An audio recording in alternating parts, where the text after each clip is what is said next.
1930 के दशक से अंबेडकर साहब जो तैयारी कर रहे थे, अगर आप पढ़ेंगे राइटिंग्स एंड स्पीचेस, तो मुझे लगता है कि 1950 के बाद उन्होंने सीधा और सीधा एक सूत्री कार्यक्रम अपना लिया था।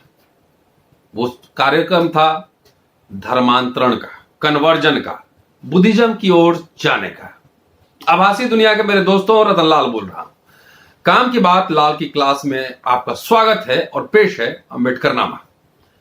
चलिए इसी सिलसिले में एक और भाषण की ओर लिए चलता हूं, जो सिद्धार्थ कॉलेज में मुंबई में 3 अप्रैल 1955 के दिन एक खास अवसर पर आयोजित किया गया था।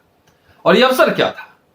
अवसर था कि बर्मा के सुप्रीम कोर्ट के न्यायाधीश यू चन ट्यून भारत आए हुए थे और उनके सम्मान में मुंबई में यह कार्यक्रम हुआ था। इसी कार्यक्रम में डॉक्टर अंबेडकर बोल रहे थे। आप लगातार देख रहे हैं कन्वर्जन पे उनके भाषण और लेखन के वीडियोस में लगातार बना रहा हूं। बहुत सारे तकरीबन 100 वीडियोस इसमें बने होंगे। आप जाएं अंबेडकरनामा में सर्च करें, धर्मांतरण, कन्वर्जन, रिलीजन टाइप करें, आपको बहुत सारे वीडियोस दिखेंगे।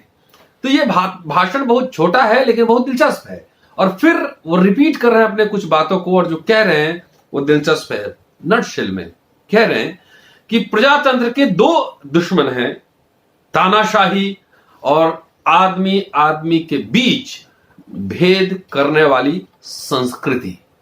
कहते हैं, अब चलिए उनके शुरुआत से करता हूं। उन्होंने कहा, भाइयों और बहनों, जनतंत्र के, लोकशाही के 2 शत्रु हैं, तानाशाही और दूसरी इंसान और इंसान के बीच भेद करने वाली संस्कृति।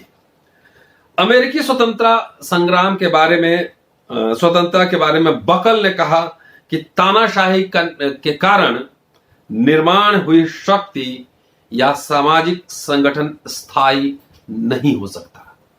जो ताकत के बल पर जो व्यवस्था बनती है वो स्थायी नहीं हो सकता, क्योंकि तानाशाही का स्वरूप ही मूलतः अबाधित नहीं होता।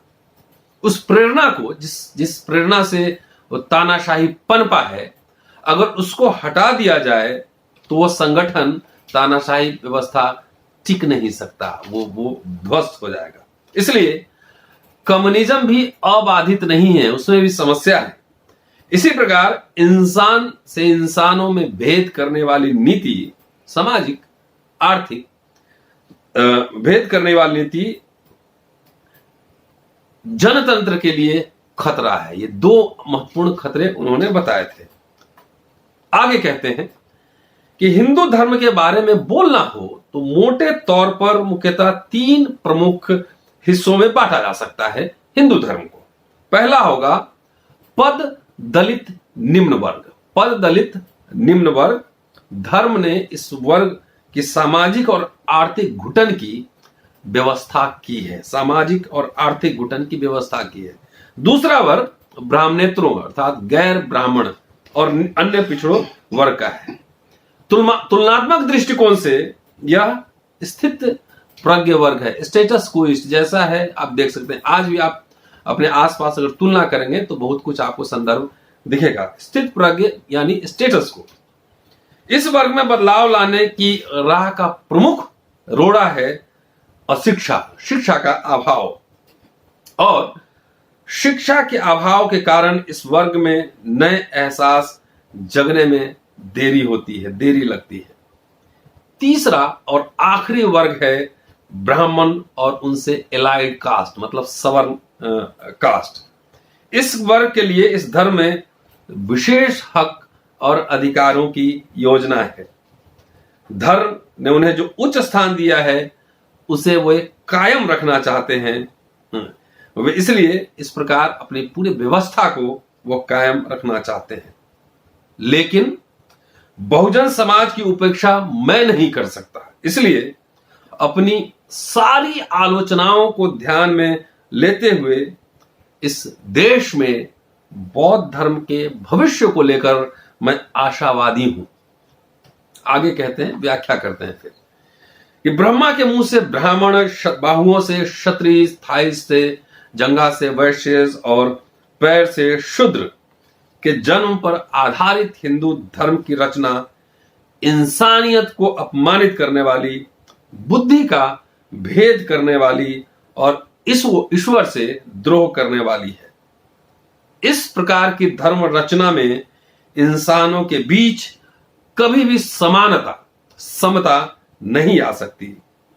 व्यक्ति का विकास कभी पूरा नहीं हो सकता।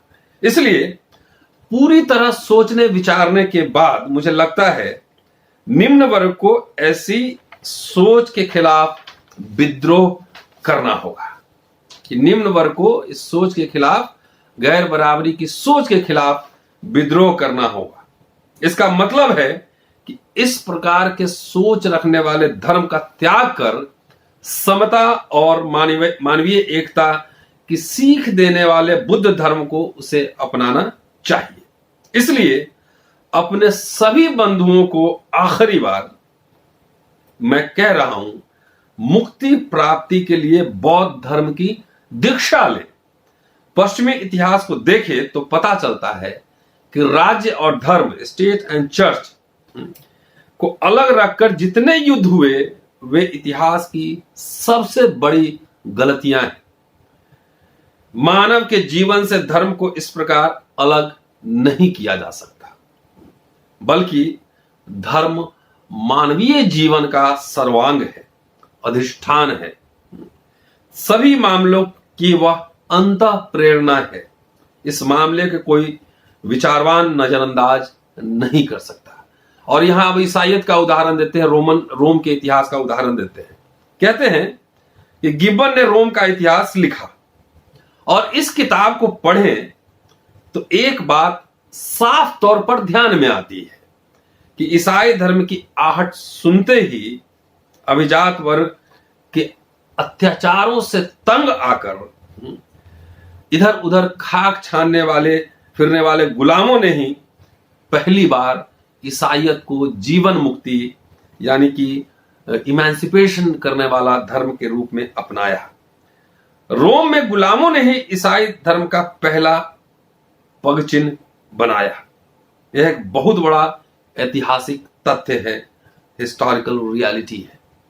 इसलिए आसपास के वातावरण का अवलोकन कर अपने पर होने वाले अन्याय, इनजस्टिस और अत्याचार, टॉर्चर से ही बौद्ध धर्म के बीजारोपण हुए बगैर नहीं रहेगा।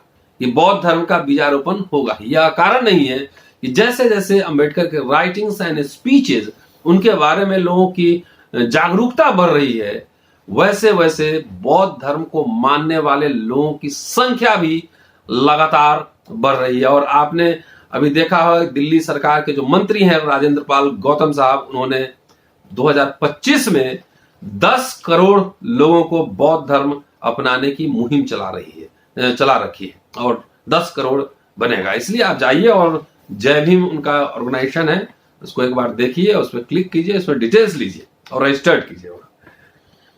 आगे कहते हैं, मैंने पहले ही स्पष्ट कर दिया है कि हिंदू धर्म विषमता, डिस्क्रिमिनेशन, भेदभाव पर आधारित है। दूसरा बड़ा पूर्वी जो धर्म है वो है इस्लाम है।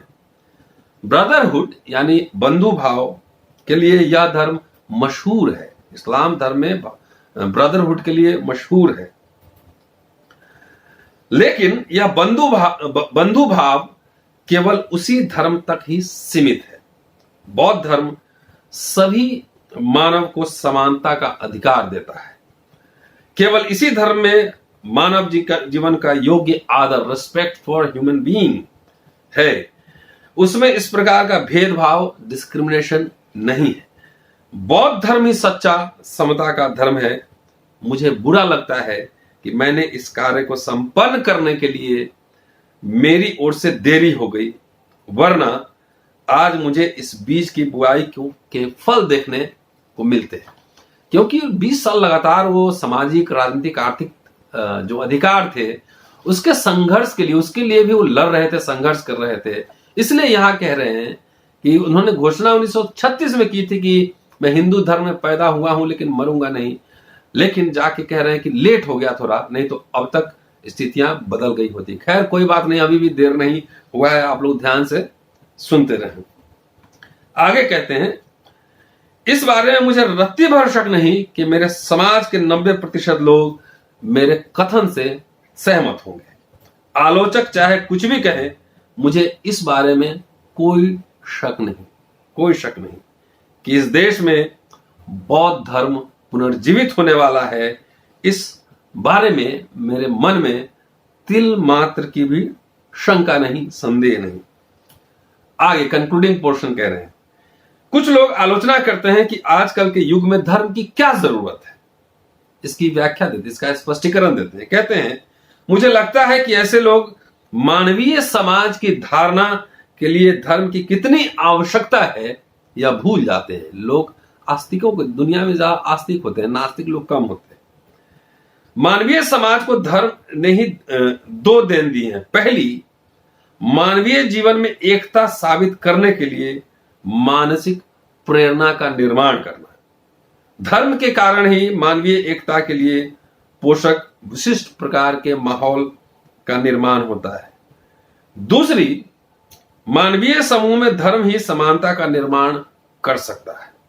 इन 2 महत्वपूर्ण कसौटियों के कारण वर्तमान स्थितियों में समानता का निर्माण कर अच्छी तरह से जनतंत्र को कायम करना हो तो धर्म बेहद जरूरी है।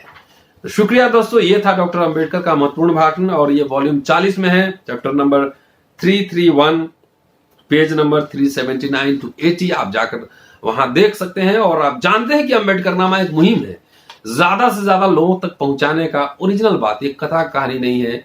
ज्यादा से ज्यादा सब्सक्राइब कीजिए, ब्लू बटन दबाइए, ताकि अंबेडकरनामा की हर सूचना आपको मिलती रहे और ज्यादा से ज्यादा लोगों तक पहुंचाइए, पूरा वीडियो सुनिए। शुक्रिया, जय भीम। अगले एपिसोड में आपसे फिर मुलाकात होगी।